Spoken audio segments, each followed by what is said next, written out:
Hey guys, how are you doing? Welcome back to the e-commerce backend with Golang project series. We had done quite a bit, and the last thing that we did was the search product function. And now I want to work on the search products by query function. So the query will be basically the name, and we'll get the query in the gen context. And using that, we'll basically find the products that match that name. Now, I have a few squiggle lines and also a couple of issues that are being caused by these two packages not being there. I'm sure there are more issues, but at least this small quick issue we can take care of right now. So heading back to my terminal, what I'll do is I'll just say go mod diary. I'll keep installing those packages in the background. So coming back to the search product by query function. So as you know, this function is going to return a function, and that function takes gen.context. All right. It's quite early in the morning out here, so I'm really enjoying this, like today's video at least. Anyhow, so what you'll do is, whatever you want to return, right, you want to first define that as a variable. And that variable is, what we're going to call it is, we're going to call it search products. So the search products is a variable. And in Golang, obviously you know by now that whenever you define a variable, you also have to say what type that variable is of, because it's a static type language, right? It's not a dynamic type language. It's not like JavaScript where you can just define a variable and get away with it. You have to define the type of the variable. So in this case, it's models.product, wherein the models is basically your models package, and .product is the product, that is the struct that you've defined. So that means now, and you already know that this is to define a slice. So this is what slices are usually used for. Now, a lot of people ask me, hey, why don't you use arrays out here? Because for arrays, you always have to define the size of the array. And with slices, you can get away with not defining the size of the slice. And also, slices are more suited to store data coming off any data type, right? So for slices, let's say you can have a slice of models.product. And basically, the slice is going to have multiple products, which are basically structs that you've defined. Right, so that's just a little bit of trivia. I'm sure you already know, if you've reached this far in the video series, you all know all this. So I'm just going over it again because I get questions, these questions on my comments asking, hey, why don't you use arrays, or why do you use slice like this, and how do you store structs? So this is why I was just clearing it out. So like I said, you know, in this C, which is your gen context, you'll get a query access to that, and you want the name basically, right? So name is the query that you'll have, and you'll store that in query param. And now you want to check.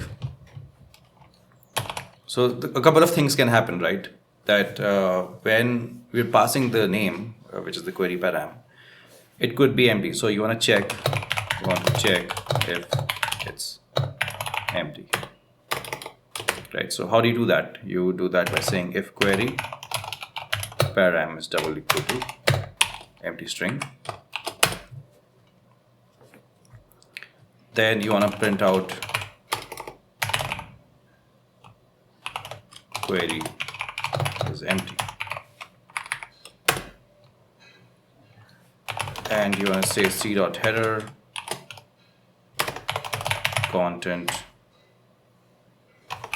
type, comma, application/JSON.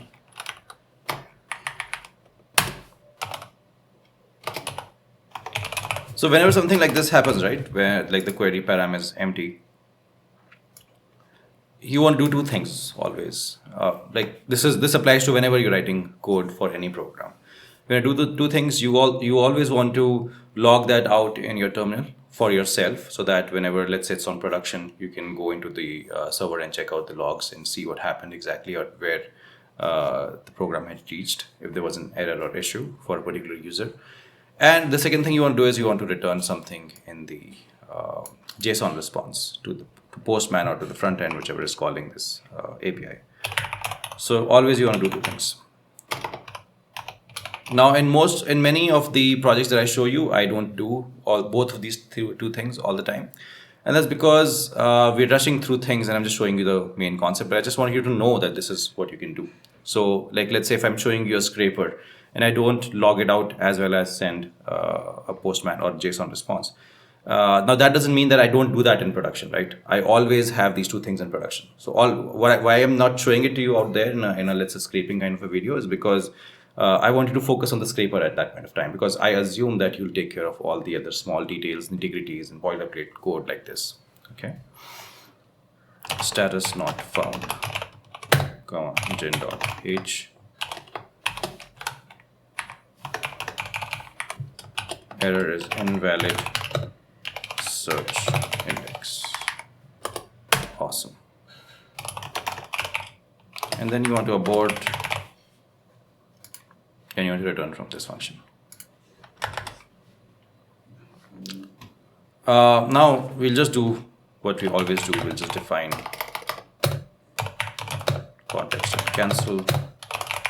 We'll use the context package with timeout, context.background,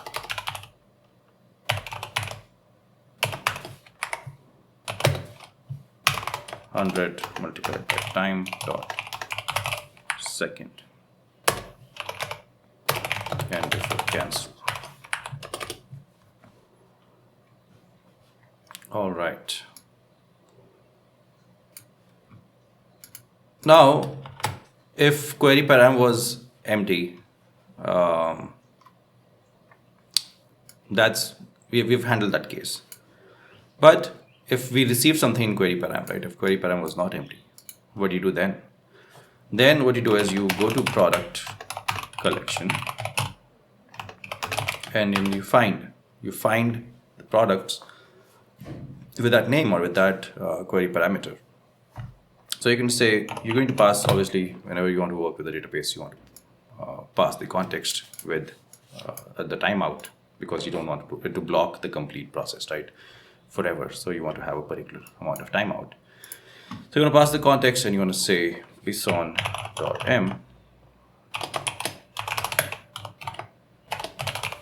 and you'll have your product name,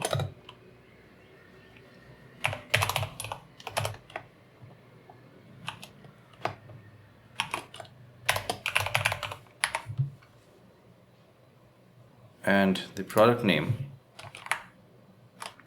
is going to have the query parameter, right? So it'll say regex query param, and just make sure the right number of brackets have been closed, like all the brackets that you opened up, you've closed them, just make sure.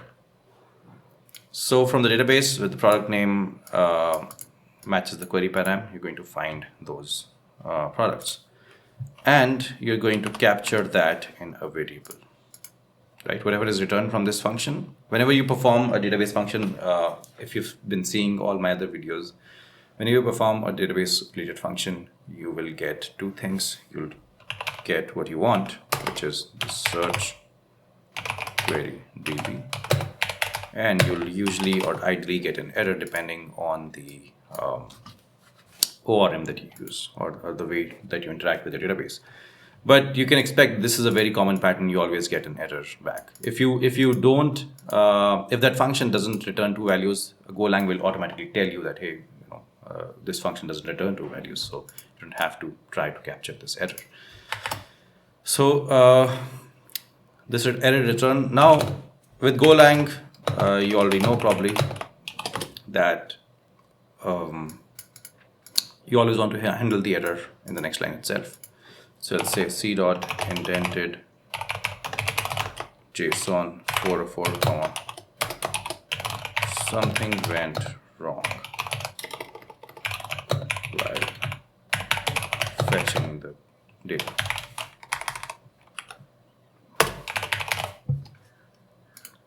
Okay, so that's quite clear. Now what you don't want to do is you want to say search query db.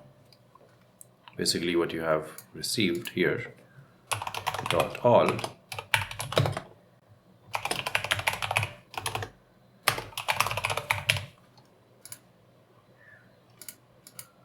search products, and you want to handle the error. And here also you'll handle this error. First you want to capture the error, you want to handle the error. And here you'll say log.println error c.indented JSON 400. The data is invalid, basically you're saying out here. And you'll say defer search query db dot close ctx. So search products is basically the variable that you defined, and here you're just checking if everything, all the JSON that you get is basically consistent with the data that you found. Like basically the data that you found from the database, which is in search query db, is consistent with your struct, which is search products, which is of type models or product. And if that's not the case, obviously you're saying that the data is invalid and you want to close, at the end of the program, you want to close search query db.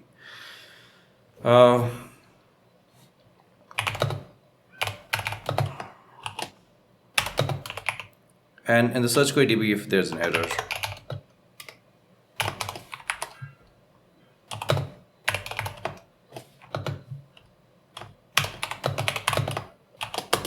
so log.println error c.indented JSON for invalid request, and you want to return. And here at the end you want to set it for cancel and c.indented JSON 200 search products. So if everything went well, you're going to say 200 all okay status, and you're going to return the search products that you got, which was basically what you defined. Then you got search query db, and then you got your search products. And with search query db, you checked if there was an error, and the search products, if there was no error, everything is fine, and you just want to return the search products. And this is the function basically that I wanted to cover in this video. In the next video, we'll try and take care of our product viewer admin, or if anything is, let's see if anything else is more important than that. But mostly we'll take care of our product viewer admin. Thanks a lot for watching, and I'll try and finish this video, this series ASAP, so that we can focus on the other things that are going on the channel. So thank you for watching, and I'll see you in the next video. Bye.